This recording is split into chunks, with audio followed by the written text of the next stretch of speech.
How are you feeling, Genevieve? I'm okay. I'm like waiting for the, haha, April Fools, you actually won. Like kind of Yeah. thing. No, Yeah. I don't think it's coming. Jeff hasn't called me yet. April Fools, your idols are in your pocket.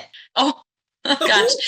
I do need to ask how you feel about that because you found two idols that you couldn't use to protect yourself. So how did you feel about that in the game, and how do you feel about it now, months and months later? You know what? It's funny, Kelly, because I had someone after the episode where I found the second one text me, like a friend of mine, and say, congratulations on finding two idols. And I genuinely don't feel like someone who found two idols. You know, it was such a bummer to have to give them away. And as someone who had no friends on the cast going into this season, there was like really not much there. So I had to get a little creative in particularly the first one of like when I read the no, Kelly, I was like, I'm never getting this idol back. So what value can I extract out of this?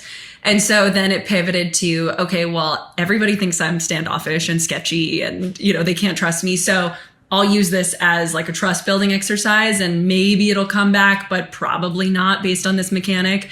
So yeah, it changed how I had to approach that, but I would have really loved two regular idols, like just a Billie Eilish regular down the middle idol would have been great. But yeah, you got the boomerang. You get what you get. And you don't get upset. That's Survivor.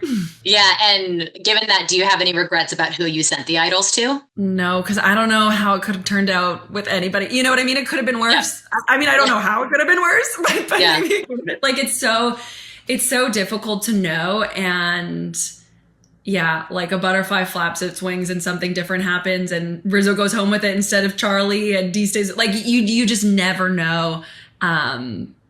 So yeah, hindsight's 2020. But I feel like part of the thing that helps me sleep at night is not dissecting that stuff too much, because then it's like, I don't know what the other path would have been. All the woulda, coulda, shouldas, like, I don't know. Yeah. Survivor and in life. Like, it's just so difficult to do that. You'll just beat yourself up. So just try and, be grateful for anything that did go my way and not get too pressed about the stuff that didn't. Yeah. And the decisions you made were laying foundation for future moves, of course. So like, you could like I won't get to make Kelly. The future moves. Yeah, no. But like I think it was smart ultimately. Like had you like been able to stay in the game, like it was smart to not tell Rizzo, I think, that you gave it to him. Yes. Yeah. Well, once I had told people about the first one, it really did yield the results I was hoping for. Like I got embraced and I think questioned a little less by my alliance, and it sort of showed them like, okay, she's all in. And then for the second one, I didn't really need, I had kind of reached the point of diminishing returns. The people who I was with. The people who I wasn't, like, that's not going to move the needle for them. And why would I ever expose information to people I'm not working with? So yeah, it was sort of a no-brainer to keep the second one a secret and a surprise. And that would have been cool. A surprise idol that would be like, ha, gotcha. Yeah, it would have. Because it's like the theme of sort of my two exits are in both of them now, I know I'm going home. And so that like, I haven't had the misfortune of being blindsided, but I have had the misfortune of like being a dead man walking. So, I don't know which demise is worse, but yeah, if I had an idol, I would have played it. That's for sure. Well, maybe you'll have to play again to try and get the other thing, but hopefully if you played again, you'd make it to the end, of course, but yeah. No, you know what? I'm so ready to be a fan again, Kelly. Like it's a lot. It's very stressful to be on TV. It's taken like 5 years off my life, I'm sure. So yeah, it's nice being a fan now. I love the show. I love watching the show. So I don't think you'd come back again? Oh girl, no. Honestly, no. And I had told one of the there are producers who I feel very comfortable with at this point. And so you do confessionals before the game starts. And in my like day zero confessional, I was like, I'm going to really soak it in this time. Even if I go home on day 3, I want to soak it all in. Last time I played, I was so anxious. I don't have like a lot of memories. So I'm going to soak it all in. And this will be sort of like the final time, and I'll make up for things I maybe missed last time. And the producer was like, really? You wouldn't come back? And I was like, no, I really wouldn't. She's like, well, tell me that in 3 years when you're sitting on this beach. And I was like, no. Like, trust me, you don't understand how hard this is for a girl with like anxiety. It's not fun. But yeah, thank you for suggesting you would even want to see me again on your TV, Kelly. That is so nice. I would. There's a lot, like most of this cast I would want to see again because you're all such funny, entertaining people and like smart players, you know? So I think, and I know there's plenty of people who would want you to come back as well. I think everyone in this today, the Blood Moon exit interviews, I think everyone would want to see them come back. I know Colby, it's probably not likely, but Kamilla feels like she's got another one in the tank. I think they want to see the Canadians come back. I would love to see Kamilla play again. She has so much to offer to the game. Like she's really, really capable. Yeah. And Colby, as much as he is old school, he was extremely adaptable as an alliance mate. And he was very open to different strategies and ideas. And I didn't necessarily foresee that with him. So it was genuinely really enjoyable to work with him. Yeah. And you said in the episode that you felt like your self-esteem took a hit before Tribal. Could you explain what you meant? Oh, it was just an awful day. It was an awful, awful day. Yeah, everything was going wrong. I felt so desperate to stay and at the same time so conscious of the fact that I was going home. And it's just like a really heartbreaking feeling when you're like, I want it so bad and there's no amount of effort that I can put in that is going to make that happen. And so like but then you're like, but I still have to try. And so it's like a really morbid, exercise, I would say. Yeah, the dead man walking feeling, like you said. But how did it feel to watch the episode and see like Christian's reaction to your pitching? Because he was impressed by it. He was like, this is a good pitch. He unfortunately was like, it's not moving me to save her, but she's so good at this that now I really need to get her out. Well, the right pitch to Christian would have been, don't you want your idol back?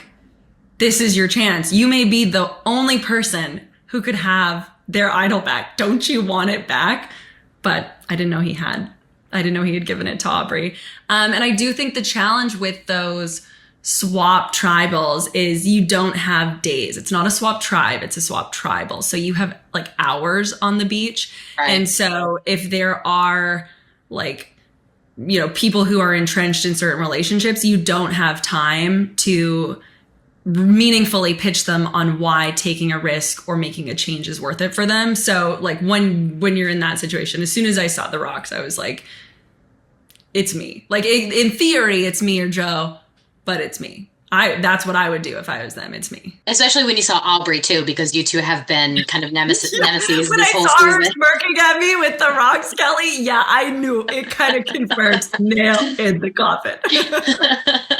And you said in Tribal too that you and Aubrey would just like never see eye to eye. But like as people, do you get along? Like, are you friends now? Is it like you as players you are unstoppable force, immovable object kind of thing, or what is it? No, I would say it's not like the rivalry I had with Rachel, which was like competitive, but there's a good personal relationship. This, I think, we're just like oil and water and very different people, and so no, there isn't like much like Rachel basically is a staple in my life now. Mark refers to her as like my husband refers to Rachel as like my wife's wife because she's such a staple that's like hard to replicate. I don't think I'll ever have that again. No. And can you give a sense of what like the origin of your and Aubrey's disagreement or just like not getting along was? Because like we saw a bit of it, but it just seemed from the edit, it was just like immediately you guys just didn't get along. Was there more we didn't see? Yeah, I thought we got along.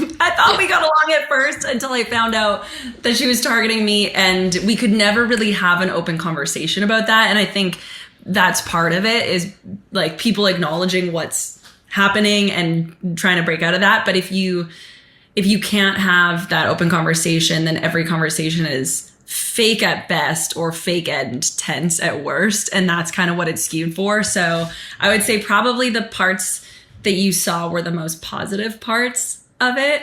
It was really uncomfortable. I would not recommend it. Oh. And I mean, in the game, like as a person, it's like one thing if you're not willing to like have those open conversations, but then in the game, it's like, it could be strategic to like not want to have that kind of conversation. 100%. Right. 100%. And so, did you expect a vote from Joe? No. Well, so interestingly, Joe was in a tough spot of if my shot in the dark hits and he doesn't vote for Devon's, on a revote, he will go home. If my shot in the dark doesn't hit and he votes for Devon's, he will have to go back to camp with everybody knowing he's made an enemy in Devon's. So it's kind of like he's also playing with a bit of a 1 in 6 odd there. So yeah, if I was him, I would have thrown a vote just to be safe because I wouldn't want a 1 in 6 chance and I'd deal with the damage control after. But I understand why he would not want to deal with that given his history with Devon's. It seemed like going into it, you knew that your fate was kind of sealed, but did anything in Tribal happen that cemented that further for you? I knew it, and the Tribal was honestly, Kelly, pretty unpleasant because it was quite a dog pile. So it was just like, yeah, by the end of it, I was like, oof, okay. Okay. So yeah, it was not a fun one.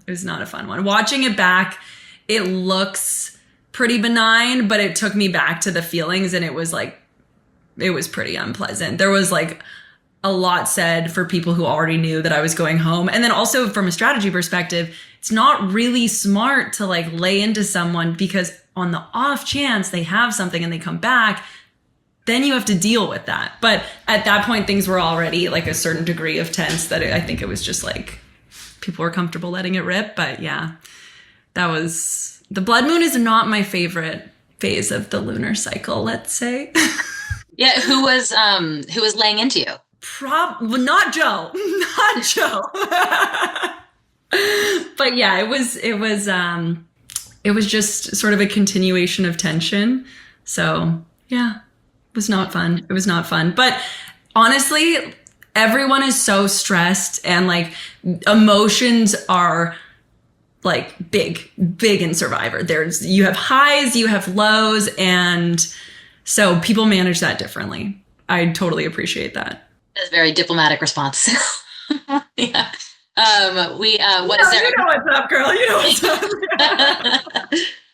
Is there anything that happened in this season, either in this episode or episodes prior, that didn't make the edit that you really wish had? Yeah, I feel like I've had this question. My response is I think there was a lot more strategy that could have been shown from all parties, not even just my game, but I think from my game specifically, showing some of the discussions we had on both my original tribe and the swap tribe about wanting to throw challenges and how we would have split votes or what we would have done, because there was a lot there. And I think those types of conversations are just generally good to show a viewer because it also lends some insight into what is happening on a tribe, even if it doesn't go to tribal, so that later votes, when people do go together, you understand a little more of the table setting as they get there. So I think that would have been useful to show. Yeah. And of course, as the season has been coming out, there's been lots of discussion about how women haven't been as heavily featured in the first 5 episodes. How do you feel about that? And what have discussions been like among the cast for you? Oh, I love the scenes with the women. I love them more than the scenes with the men, to be honest. I feel like we're getting so much slapstick stuff and it ain't from the girls. The girls are great. There's so much nuanced strategic gameplay. And I just wish I was there. I saw a lot of it happening. So I wish you got to see more of it. Cause there were I could pick so many conversations, but Chrissy and I on the swap beach had so many great strategic conversations that you didn't get to see a single one of those. So there is a lot, and that's just selfish examples of things that I experienced because that's all I can speak to directly. But yeah, I think there was a lot happening that, instead you get different scenes for, but yeah, it doesn't mean it wasn't happening. I promise you the ladies were playing. Yeah, no, of course they were. And to wrap up, can you explain your decision to give your coat to Aubrey? It's cold out there at night, Kelly. It's so cold and it's not cold at Ponderosa. So it was just a really pragmatic thing to do. And I knew I had felt this one-sided tension. I could just feel how much I was unliked the whole game. And I wanted to leave it for pragmatic reasons, but also it's no bad blood. I think it's really easy for me to compartmentalize what happens in the game, so long as the outside the game behavior is different and you have those conversations. So I get the tensions of Fiji, and it's kind of this weird place. I don't know, maybe there's a different gravitational pull or something. Everybody's just a little crazy on those islands in Fiji. I don't know, but yeah, I knew they needed it more than me. You gave it to Aubrey specifically, though. Yes, yeah. Well, she's the only girl there. And, Joe would have ripped it at the seams. He's pretty jacked. But no, yeah, I think it was just the right thing to do. Yeah. What did you want it to feel like, an olive branch, like a bygones be bygones kind of thing? I didn't think that deeply of it. It was more just like, this is over. Like at the time I said like it was never personal on my part, which wasn't shown, but like, yeah, I guess that's a good way to articulate it. Okay, well, Genevieve, this is all my time. Thank you so much. Congrats on your game this season. It was really fun to watch you play again. And I hope that in a bit from now, you realize I got to go back because you're fun to watch. No, you want me to be tortured a third time, Kelly? That's what you want from me. Maybe you'll feel less anxious next time. Maybe come back in like 10 years and things will be different. If Survivor's still running in 10 years, which it probably will. I think people want to see you again. So I never say never. Survivor 100. Okay. Survivor 100. The Genevieve back there with real idols this time. The two Canadians. How depressing. I know. Back to back. I mean, 49, we lost both Canadians in one episode. And this season, we lost both Canadians in one episode again. This can't keep happening. We can't keep living like this. We need like a season where there's no Canadians to like cleanse, just start fresh. Or just all Canadians. I don't know. Oh, yeah. Do all Canadians and like one American. Survivor Canada. Let's get it happening. Yeah. Yeah, Kamilla, again, I'm super bummed that this happened. It was a really like action-packed episode though. So like if you're going to go out in any episode, like this is good plot, I guess, but still, I want to start with the line that you said when, you got blindsided. You were like, bro, drag that man through the mud. Yes. Explain. The floor is yours. Why did you say that? And what did you feel? Yeah. So I just wanted to say that the reactions were reversed. The one where I said, bro, that was the reaction to the second vote. And the one where I had my head like that was the reaction to the final vote. Oh, and so okay. I was like this, like, don't blow up. Don't put Tiff in a bad position with whatever I'm about to say. But basically, Jonathan sticking with his new alliance partner and Steph and going with Chrissy, basically in my head, confirmed a very openly talked about thing throughout the game, which was like this pregame alliance. There were rumors that the three of them were in a pregame alliance together. And once that vote was read, I was like, oh, that confirms everything we've been hearing. So I basically was trying to tell Tiff, blow up the pregame alliance. Like, just call it out. But I didn't want to specifically call out the pregame alliance because then that puts a massive target on Tiff's back from whoever is in that pregame alliance. And I didn't want to like ruin her game. Do you think she got the message? I think so. Yeah. I hope so. I have no idea what happens next. Yeah, I mean, neither do I. Yeah. When you were heading into tribal council, did you feel that any votes were going to go on you? How shocked were you by this result? Yeah, I knew Chrissy's vote was going to go against me. And then actually, this is something we didn't see on TV. When I was talking to Steph about who to vote out, I was like, listen, me and you have only had like one conversation prior to this split. If you don't trust me, I will give you, let's do like a shot in the dark exchange. I'll give you yours, so you know I'm not playing mine. And then I'll take yours, so I know you're not writing my name down. And this was all, based off of the fact that Steph doesn't know. It doesn't matter whose shot in the dark it is. You can just play it. I was just, I worded it that way. And Steph had exchanged shot in the darks with me. So I thought like, okay, she's not going to send her own shot in the dark home. So when I saw the second name written down, I knew I was done because I knew like them three were voting together. It was either like the story going into it was everyone tell Chrissy it's Kamilla, but we're all going to write down Chrissy. And then so when I saw the second one, I was like, oh, it's over. We didn't see that shot in the dark swap in the episode, did we? No, we didn't. No. That would have been fun to see. Yeah. But yeah, I mean, 2.5, what was it? 2-hour episode. And 2 hours. We had Exile Island. We had 3 tribal councils. We had a challenge. We had Applebee's. It's so hard to cram everything in. I get it. Yeah, for sure. The edit this season has been talked about a lot though. So I wonder what conversations have been like between you and your castmates watching this season as it comes out. Yeah, I mean, honestly, I was just like, how up until this episode, how does Tiff have less confessionals than Zach Brown? I thought that was crazy. We all thought that it was honestly like sad. And I was like, did Tiff do something to piss off production? I have no idea.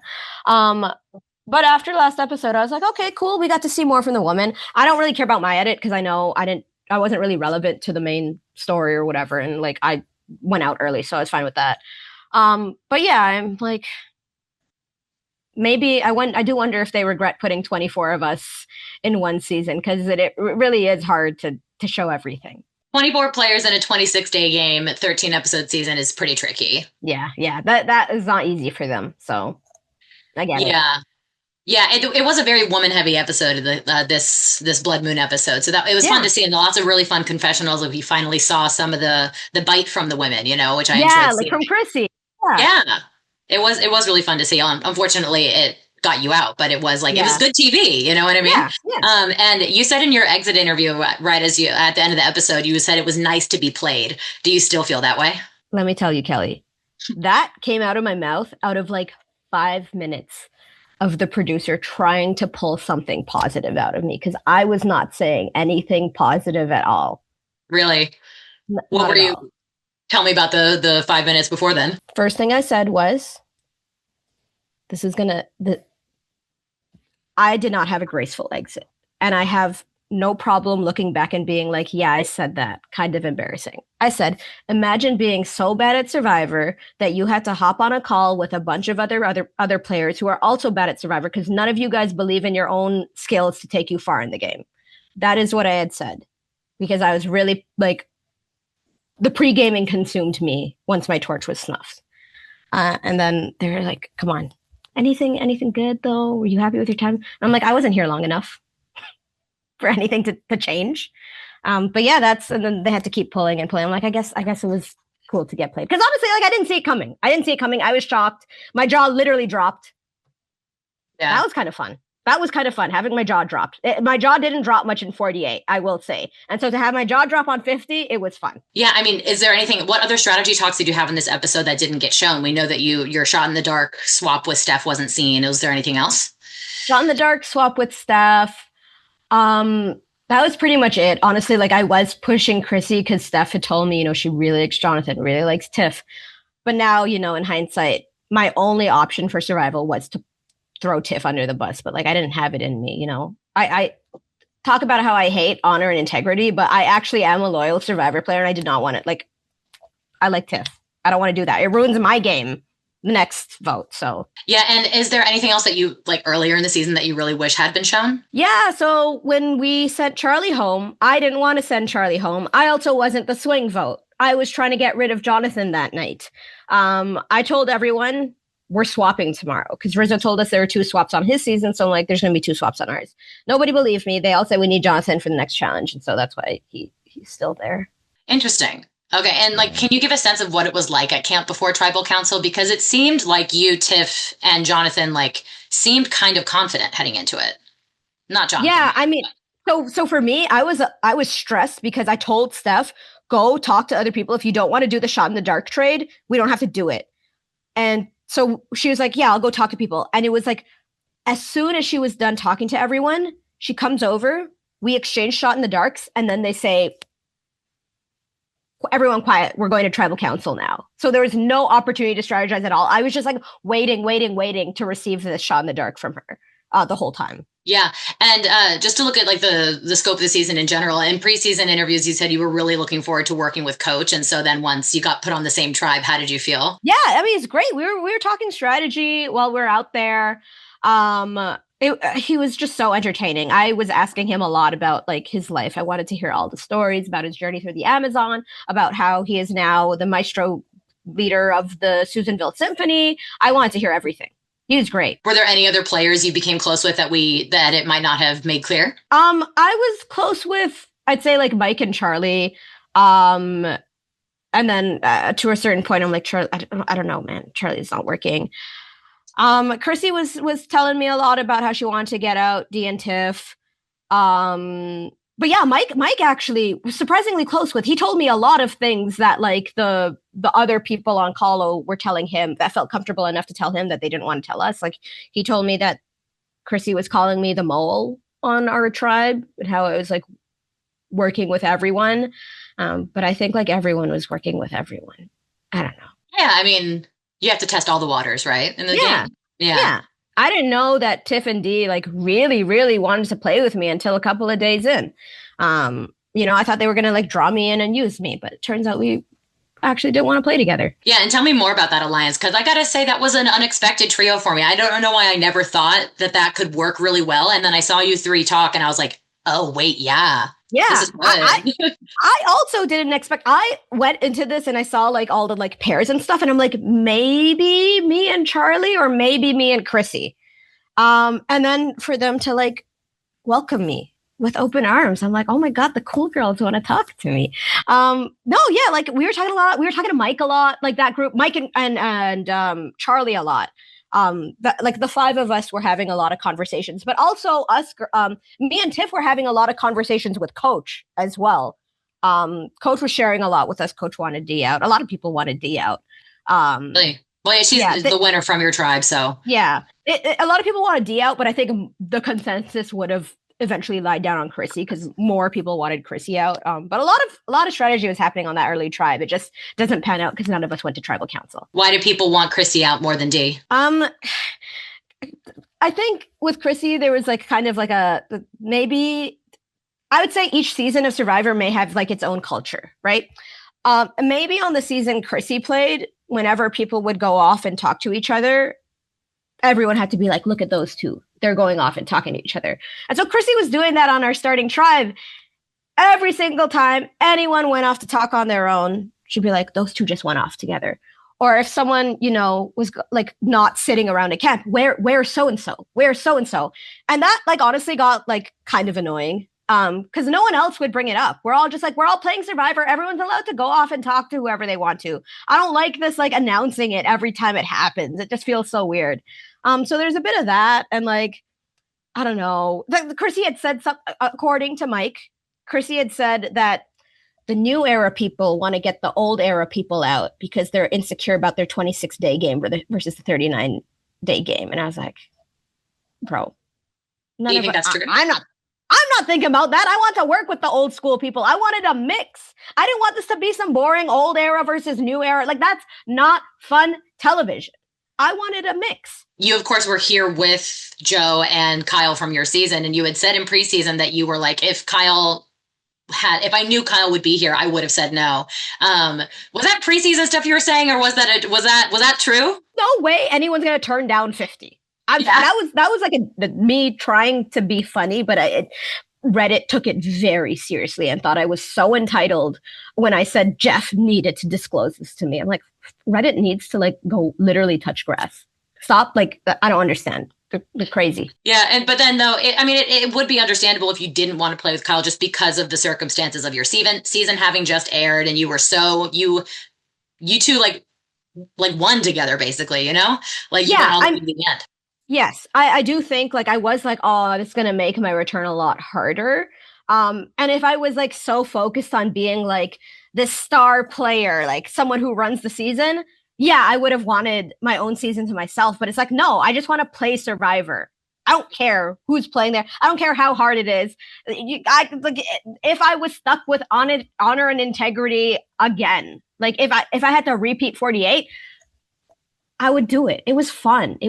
Sometimes weren't fun, but just playing Survivor is so fun. You don't get to do that anywhere else. You cried when you found out that Kyle was eliminated. It was very sad. So tell me more about what you were feeling in that moment, because we didn't get to hear much from you after that. Yeah, so I don't know anything about sports injuries. So I didn't know how serious this was. I was just very concerned for his health, and I was concerned for his wife. And then also there's a part of me where it's like I look around at everyone and it's like people have met each other before. People are friendly or friends with each other. I didn't have that aside from Kyle and Joe. And with Kyle going, I'm like, well, I got no friends here. Like when you have pre-existing relationships outside of the game and you bring them in, you feel like there's some amount of base level like trust or understanding.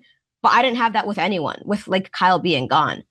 And so that sucked. Like it made me feel a little lonely as well. Do you think you have another season in you? Do you want to come back? Initially, I was like, no, I'm never going to come back, because now that I was totally like oblivious to all the pre-gaming that goes in. And so when my vote out happens, I was like, I'm never going to do it. But then once I saw that no one gets penalized for this and production really doesn't actually care, I'll do it again. If anyone watching this ends up on another season of Survivor, slide into my DMs. We'll make an alliance. We'll name our operation. We'll call it Saxum or something. Who knows? Well, Kamilla, thank you so much. That's all my time. Congrats on the season. You really are such fun television. So sad to see you go. Thank you. Thank you. It's always good talking to you, Kelly. Well, Colby, first of all, congratulations on making it this far in this season. I know everyone was really excited to see you. I got to ask about your foot first. Is it okay? Yeah, the foot's fine. Thanks for asking. Foot's good now. It was a ligament injury initially, and then somehow same foot punctured it, and which introduced some bacteria, and it turned into an infection. And the infection is what was the worst, and that might have taken me out of the game had I not been voted out. So, but once I got out of the game, they were able to give me antibiotics and knock the infection out. And then the ligament ended up healing. So yeah, all good now. I did wonder how close you actually were to being medevaced, because people were speculating that in this episode. Well, what we don't see on camera that all the players, I guess they've been doing this since the new era, but it used to not be this way. But now you meet with the docs both before and after each challenge, and before tribal, or you've got opportunity to go meet with the docs plenty, right? They want to make sure you're doing okay. And you go into a tent that's private, so you can confide in the doctors if you're injured, if you don't want the other tribe mates or anybody else knowing that you're injured. So the ligament doc said, look, Colby, it's going to suck. You're going to be in pain. There's not anything I can do for it, and you will eventually heal from this. It's going to certainly affect your performance and challenges, but it's not something I'm going to pull you out of the game for. The infection was a little different. The infection, we initially couldn't find the point of entry. We couldn't find the puncture, but it had to have come from a puncture wound to get the bacteria in there. And so he said, we just got to watch this and see what happens with it. And it kept getting worse and worse and worse. I don't know. He talked to me right before tribal, and he said, we got to make a decision on this because I can't treat you until I get you out of the game. And I said, well, I think I'm going home tonight at this tribal council. In fact, I'm quite certain of it. So let me just go to tribal. We'll deal with the infection tomorrow. Had some freak accident or freak twist happen, and I didn't get voted out. I would have met with him the next day, and we would have assessed it then. That also too played into, Kelly, my how hard I scrambled to try to get Coach out instead of me. Coach was the guy I was playing with. He was my only option because the three women were locked in. So the only way for me to stick around is if they decide to get rid of Coach. But the harder I campaigned, I realized this doesn't make any sense. If they send Coach home tonight and then I get medevac tomorrow or the next day, then people like Stephanie, I didn't know Genevieve was going home, but we were playing with Genevieve. We were playing with Joe, Jonathan. There were a lot of us that were aligned. It didn't help their game if they lose both me and Coach. And it was just, it seemed a little self-serving. So, the medevac was a real option with regard to the infection more so than the ligament damage. Your pitch to D was pretty strong. I wonder what other strategy talks you had on the island there. It was very brief. I didn't have any with Emily. I just didn't. I knew Emily was already set with who she was playing the game with. I certainly talked to Sari just because I've known her for so long, and we played together briefly in Heroes Villains. But Sari's so good. I know Sari. It didn't matter what she told me. Her best move was to get rid of me, not because I was better than Coach or bigger threat, or I was the head of the snake versus the tail. But Sari's smart enough to know when you have a shot at somebody who cannot defend themselves, who doesn't have a vote, doesn't have a shot in the dark, that's your best move. That's your smart move right there. And so if I just think strategically from their mindset, it made complete sense to get rid of me. So I had a discussion with Sari, but I knew it didn't matter what she said. D was holding court that day. She was sitting on that log that had washed up on the beach, and Coach was going up to her. She literally, D did not move. And Sari went and sat down beside her, and then Coach went and sat down beside her. Emily went, and it was because she had immunity. She was the queen of the court. And then I went and sat down beside her, and you saw sort of my my elevator pitch and it was really all I had to offer is, look, if I make it through, I promise to pull all those together that I'm playing with and in front of you so that you can see it. Tell them, look, Dee's the one that saved me. She stuck her neck out. She helped me out. Let's target somebody else. And it was, I don't know, it didn't work, but it was all I had. It was the only poker chips I had left at that point. I think I think your alliance would have liked to work with her too, because she's such a competitive player, but also in preseason, Suri told me that she really wanted to work with you heading into this season. So, did you guys have more opportunities to talk this season? Because you didn't. Yeah. So here's some insight to that I learned after the game. It did not help my game or any of us that Jenna went after Suri so early, right? Because Jenna's old school. And so that really put Suri back on her heels, because Suri was thinking, hey, we're all old school here. I thought old school was going to work together, kind of thing. But Jenna, and I mean, didn't even try to hide it. Jenna made it public that she wanted Suri out. So then, if you remember, I went and did a journey and I competed against Savannah. And Savannah was grilling me about all the people. And I said, look, you should know, going back to your beach, Suri is somebody to watch out for, right. And that was a red herring. I knew Savannah would go back and tell Suri that. And she did. But because Suri heard that the day after or right after, learning that Jenna was going after her, Suri became vulnerable. She felt vulnerable. She felt like the old schoolers were maybe going to target her. And I know this because I've talked to her since, right, to Suri. And so when we merged, I had a brief moment at the merge beach when all 17 of us are swirling around trying to talk strategy. I went up to Suri and I said, Suri, when Savannah came back from that journey, did she tell you what I said about you being dangerous? And Suri did, and her Suri expression and Suri voice as she's sitting on the log by the fire, she said, she sure did.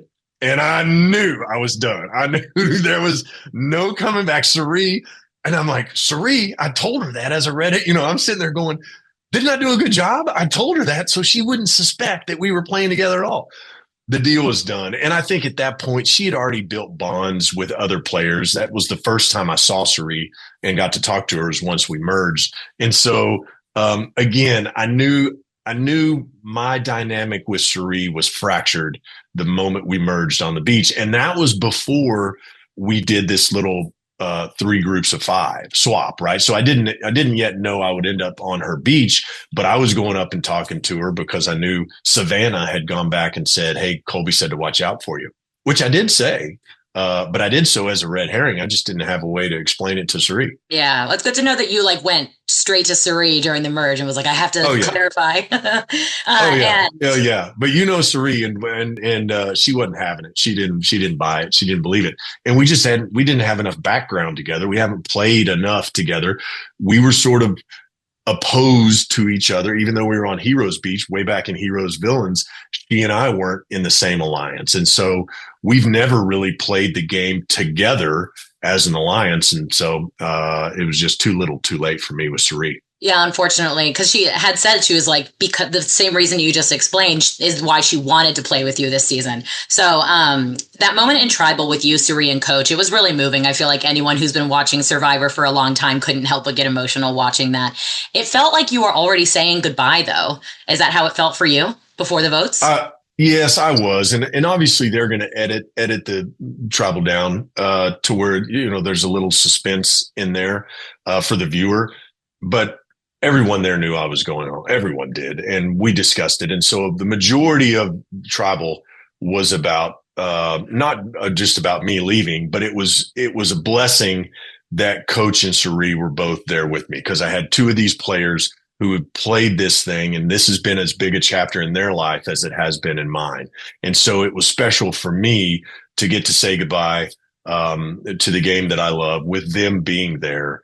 Even though they were the ones that voted me out. But yes, I knew I was going home. And so there was no scrambling. There was no conversation to be had at Tribal that would potentially save me. It was a done deal, regardless of the way it looked We all knew it. We all told Probst that, and so he pivoted tribal council. And again, it's cut in a very creative way, and it works and it looks good.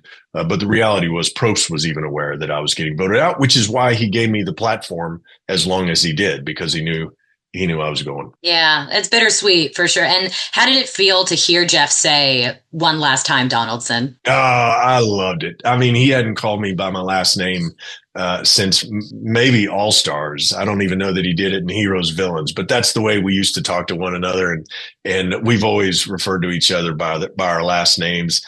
He doesn't do it in the game anymore, but that was sort of his nod to me, is I got you, buddy. It was awesome. But Probst has been a huge part of this experience for me. And it was, I just was so grateful.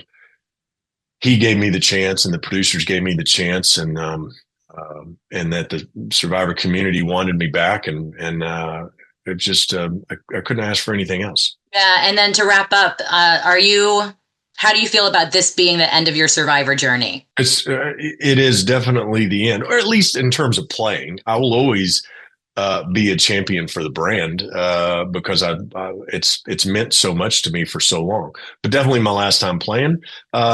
I'm okay with the chapter closing. It's not easy to go back and do something as demanding as Survivor 25 years after you did it the first time, and it's humbling. It's humbling each time you go back.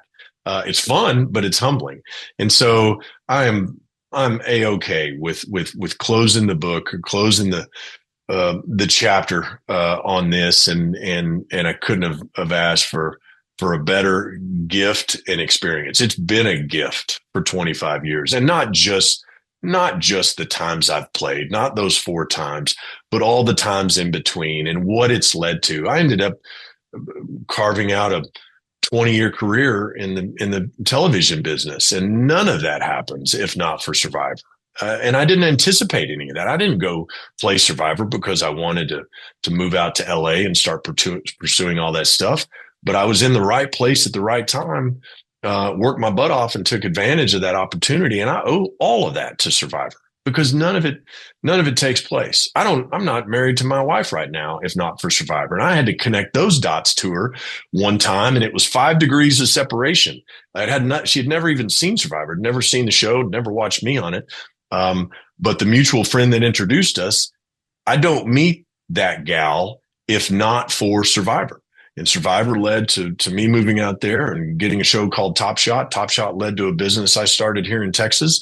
I was doing business with her, and one day she said, "Are you dating anybody?" I said, "No." And she said, "I got a friend you ought to meet." And so I connected those dots for my wife. We don't meet if not for Survivor. It doesn't happen. And I wasn't even living in the same city as her when we met. So again, that's what I mean when I talk about the gifts that I've been given by Survivor and by Probst and by all those involved. And it's vast.